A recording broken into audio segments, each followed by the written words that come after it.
Check natin yung pina-install ko na HID na headlight. At ano lang yun, 180.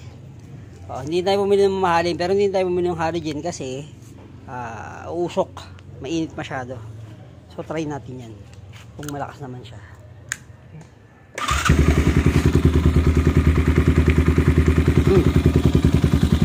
Park light, lakas ng park light eh.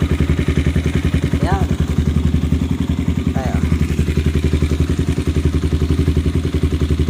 May high and low siya, pero walang balas to, bumbilya lang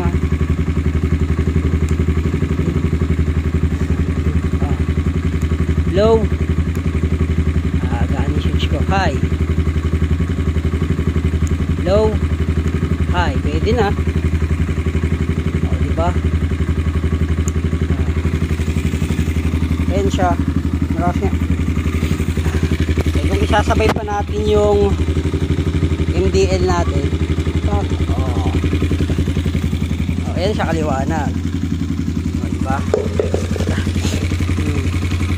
Ayan kung puti. Dali lang, may dadaan. Hindi natin magputi. Ayan. HID tsaka MDL. Kaya lang high kasi yung yung MDL na white, high yan. Kaya nakakahiyang gamitin.